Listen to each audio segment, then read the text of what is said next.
episode 2856 of the number one podcast and Apple Podcast for Job Search. You are listening to or watching No BS Job Search Advice Radio. I'm your host, Jeff Altman, the Big Game Hunter, and welcome to Monday. It's a fun day. We can make it fun. We can, whatever. And I'll simply say, people hire me for no BS job search coaching and career advice globally because I make the process of finding work and succeeding in your new role much easier. And today I've got a show, I'm going to do a couple of shows with behavioral interview questions as being the theme. Hope you find this show helpful. This is a great question if you're in some version of supervisory role. Doesn't have to be a leader. It can just be a supervisor on staff. And it's a common question that might be asked of you. And I'll be back in just one moment. Tell me about a time where you had to give someone difficult feedback and how you managed it. So I want to start by saying dealing with difficult feedback on an interview is different than how you might do it in real life. And the way I think of it is, on an interview, you'd start off by saying, I want to make sure that you understand that this person was not caught by surprise. They were informed of this consistently as an issue until the point where, at the end of the day, it was necessary to make them have a more difficult conversation.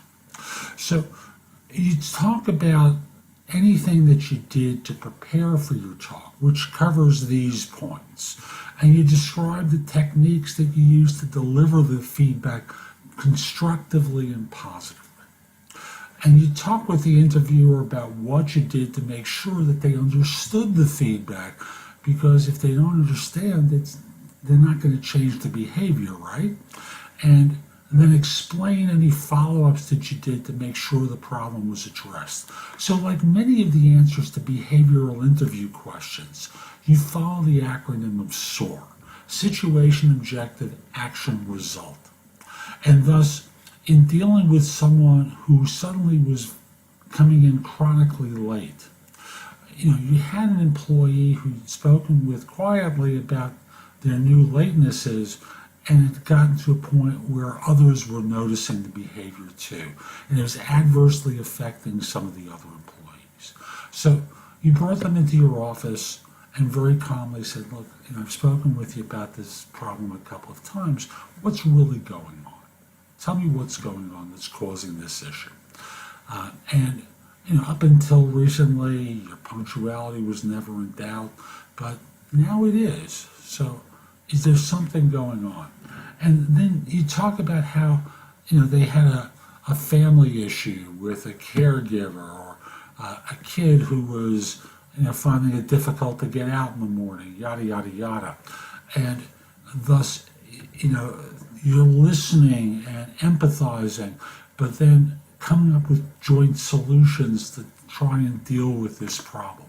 So again, follow up with the acronym of SOAR, Situation, Objective, Result. Now that's a little bit different than the STAR acronym, which is Situation, Task, Action, Result.